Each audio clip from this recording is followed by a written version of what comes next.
Côté culture, comptez sur nous. Et comptez aussi sur eux. Eux, ce sont près d'une trentaine de passionnés qui se succèdent chaque jour à 9h25 pour partager leur passion, nous parler de BD, de cinéma, d'architecture, de jeux et aujourd'hui de polar.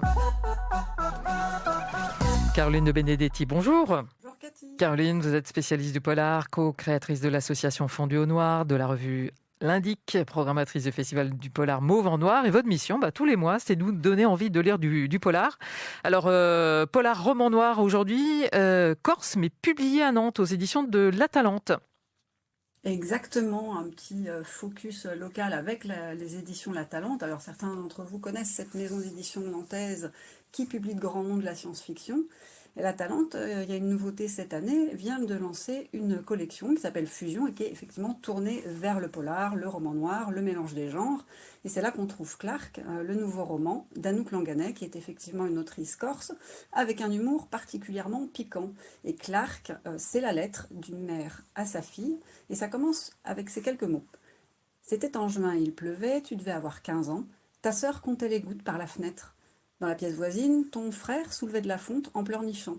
Tu m'as demandé très doucement, en articulant bien, un peu comme quand tu parlais à ta sœur, maintenant que j'y pense, mais à quoi tu joues avec Clark ?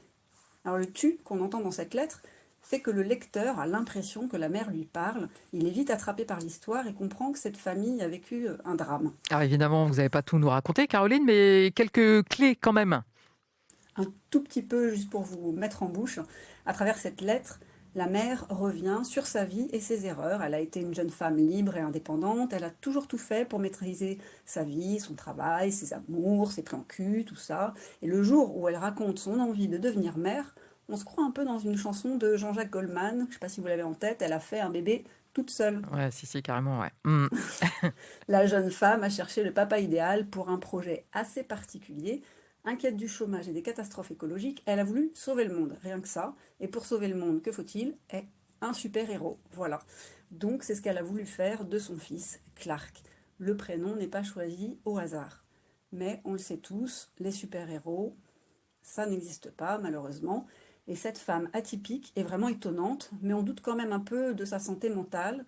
Et puis, est-ce que cette lettre nous raconte bien la vérité, en voulant faire le bien ? Est-ce qu'elle n'a pas créé un monstre ? Et qui est le monstre ? Clark questionne la transmission entre parents et enfants et parle du monde que nous laissons aux plus jeunes. C'est fait avec humour, c'est enlevé, c'est avec un ton vif qui nous embarque dans une aventure, puisque mère et fils vont mener des missions éco-terroristes. Voilà, c'est un roman noir un peu déjanté, ça secoue, et il faut attendre la fin pour comprendre la raison de cette lettre, ce qui est arrivé à Clark et à cette famille. Et une fois de plus, ça donne envie. On va même pouvoir rencontrer l'autrice, puisque Anouk Langanais sera au festival Mauve en Noir les 26 et 27 juin prochain et le 25 juin également à Nantes, à la librairie La Talente. Plus d'infos sur le site Fondu au Noir. Et merci à vous, Caroline de Benedetti. À bientôt. Au revoir. Merci.